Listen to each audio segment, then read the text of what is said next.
I could also see the faces of the children, and I had a sign up there saying everything on these computers is monitored from New Delhi, which was mainly to keep the adults out. So this is what we got. I mean, I think this is what we want. This is, these are the specifications for technology in primary education. Digital, automatic, fault-tolerant, minimally invasive, connected, self-organized, and for those who need it the most. You wouldn't want to put one of these in Eton and Harrow. No point.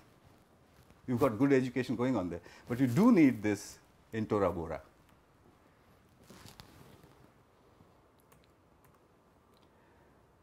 So what were the conclusions from this bit? By this time I was doing it also in Cambodia, Africa, and several countries around India. So groups of children can learn to use computers and the internet on their own. The last line, very, very important and really a story of hope, isn't it? Irrespective of who or where they are. So you don't need to design differently for different communities. It's a great cost saving and a great piece of learning. However, all this will happen provided computers and the internet are provided in a safe and public place that they associate with free time and with play. If I put the same structure inside a school, I won't get these results because the children are worried about timetables and examinations. The parents are worried about letting little girls go indoors without supervision.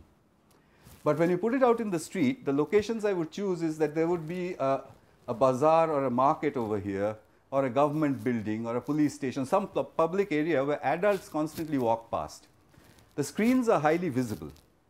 So it does two things. One is it stops vandalism. So I've never had any vandalism. Secondly, it stops any pornographic access. And that's a very interesting thing to know about pornography. It can't be done in public. So if your screen is visible, think about it. If your screen is visible, your behavior on a personal computer is very different from when the screen is not visible to others. So I've tried this. It's amazing if you have your inbox, even your inbox open with all the junk mail in it. But if you know there's somebody watching from the back, your body language, everything changes. You know? But as soon as the other guy goes away, then you're back into our evil tasks.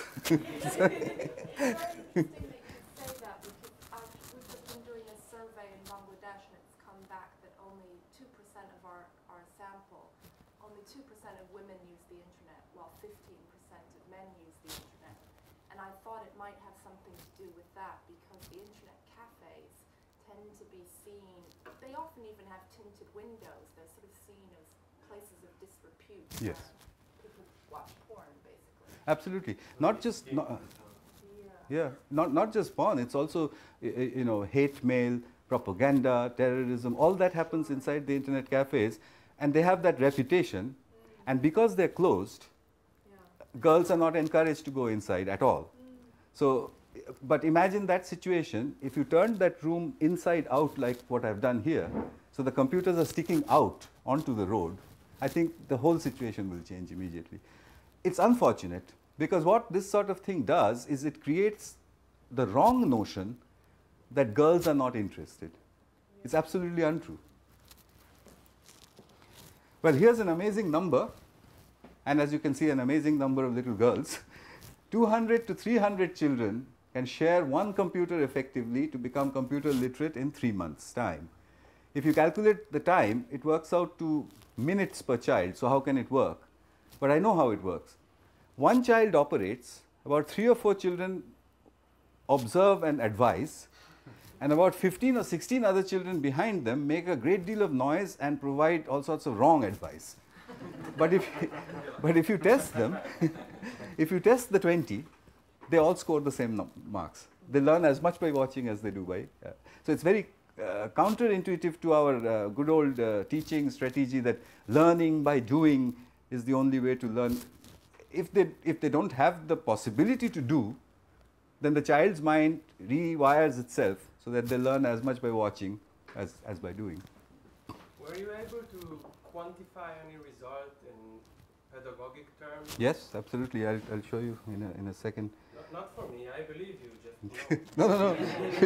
No, you should, because there is an interesting lesson there. Anyway, costs is 3 US cents per child per day if you take that ratio of 200 children to a computer.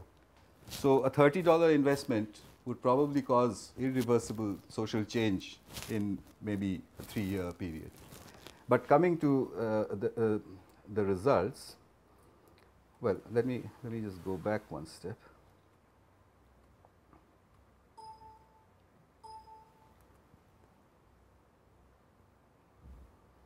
What we did was that we took focus groups of 15 children at random in each village.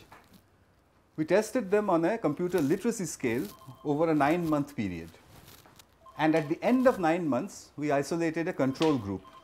We couldn't isolate a control group at the beginning because you can't tell children not to play with the computer. So you go back and you find children who, for some reason, maybe illness or maybe something, has not been able to come to the computer, and they became the control group. And then at the end, we would test a random group of 15 users other than the focus group and also test them. These are the overall results. The focus group at 6% on that scale, which is almost 0. At the end of 9 months at 43%. 43% on this scale is the same as an average office secretary. So email, internet, I'll show you what they can do. The frequent users also at 43%, the control group remaining at 6. So it's a very, very clean result of the effect of those computers. This is the learning curve itself, which is not such a good story. It's a steady upward curve, which is the good news. But those vertical lines, that's the standard deviation, they are huge, which means that there's tremendous variation within the group. Remember, there's no curriculum and no teacher to correct them, so there's huge variation. So I got a little nervous about this.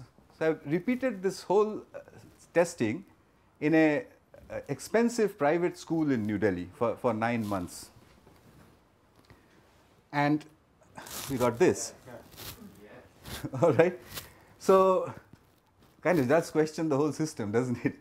I mean, this can happen on its own. And there they had a 5,000 pounds a month computer teacher to do this. So this was the school, the taught school results. And then I took it to a college, a computer training institution, and the story was different. The training institution reduces the standard deviation. At the end, everybody is equally mediocre. But that's the aim of our education system, isn't it? You don't want very clever guys, you don't want the failures. You want everybody to know the same things. Everybody should get 55%. So the training institution gets that because they charge money and they have to do it.